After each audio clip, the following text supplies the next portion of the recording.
wabarakatuh. Halo Sobat SAR, perkenalkan nama saya Muhammad Ruslan Effendi dari Kantor Pencarian dan Pertolongan Kelas B Palangkaraya. Saya peserta Latsar CPNS Basarnas tahun 2025, Angkatan 16, Kelompok 2. Pada kesempatan kali ini saya ingin berbagi pengalaman belajar saya pada agenda ketiga, hari kedua, khususnya mengenai materi manajemen ASN dan Smart ASN. Hari ini benar-benar membuka wawasan saya bahwa menjadi aparatur sipil negara tidak cukup hanya dengan bekerja sesuai rutinitas, tetapi harus memiliki pemahaman yang utuh tentang bagaimana manajemen ASN dilakukan, serta bagaimana setiap ASN dituntut untuk bertransformasi menjadi smart ASN yang profesional, adaptif, dan relevan dengan tantangan zaman.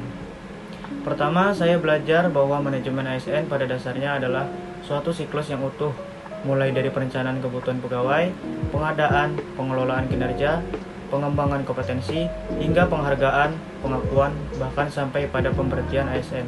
Semua proses ini dirancang agar organisasi pemerintah mampu berjalan dengan efektif, efisien, dan tepat sasaran.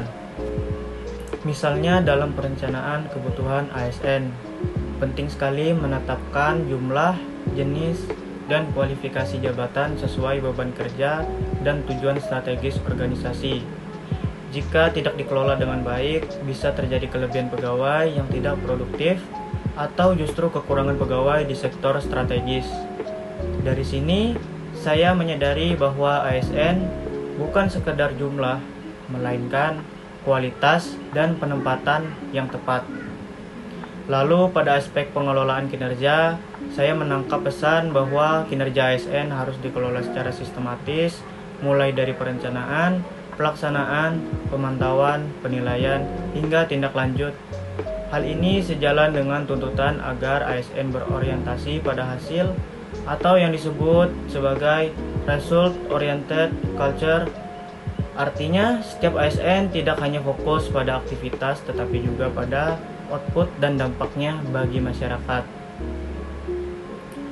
Kemudian, pengembangan kompetensi dan talenta ASN juga menjadi hal yang sangat penting.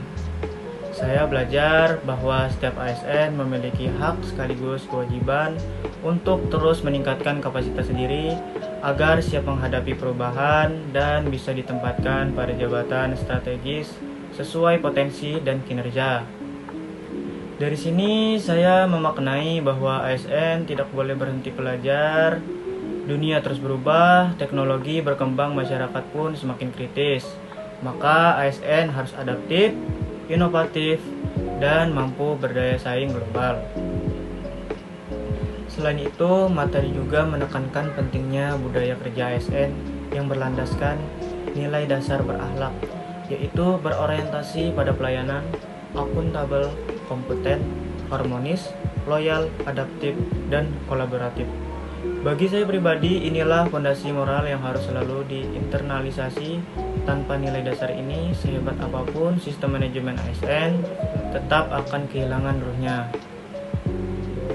Selanjutnya, saya juga memahami konsep Smart ASN. Smart ASN adalah wajah baru birokrasi Indonesia. ASN yang profesional, memiliki integritas tinggi, melek digital, menguasai bahasa asing, memiliki wawasan global, serta berorientasi pada pelayanan publik yang berkualitas. Smart ASN bukan hanya slogan, tapi sebuah kebutuhan nyata di era disrupsi saat ini. Saya memaknai bahwa untuk menjadi smart ASN, kita harus mampu menyesuaikan diri dengan perkembangan zaman, khususnya teknologi digital. ASN dituntut tidak hanya memahami pekerjaannya, tetapi juga bagaimana pekerjaannya bisa memberi nilai tambah melalui inovasi, data, dan teknologi. Inilah yang membuat birokrasi lebih cepat, transparan, dan dapat dipercaya masyarakat. Dari pembelajaran hari ini, saya menyadari bahwa manajemen ASN dan Smart ASN saling terkait. Manajemen ASN adalah sistem dan prosesnya, sementara Smart ASN adalah wujud ideal dari hasil manajemen itu sendiri. Jika proses manajemen ASN berjalan dengan baik, mulai dari rekrutmen, pengembangan, hingga penghargaan, maka akan lahirlah ASN yang cerdas, adaptif, berintegritas, dan siap melayani bangsa dengan sepenuh hati. Sebagai refleksi pribadi, saya merasa bahwa materi ini mengingatkan saya untuk selalu meningkatkan kompetensi, menjaga integritas, dan membangun semangat pelayanan publik. Saya tidak hanya bekerja untuk menyelesaikan tugas, tetapi juga harus mampu memberi manfaat, membangun kepercayaan masyarakat, dan menjadi bagian dari transformasi birokrasi menuju Indonesia maju. Demikian monolog saya tentang pengalaman belajar di hari kedua. Semoga bisa menjadi pengingat bagi diri saya sendiri dan juga inspirasi bagi rekan-rekan ASN lainnya. Sekian, terima kasih. We are family, Afiknam, Jagat Samagram. Wassalamualaikum warahmatullahi wabarakatuh.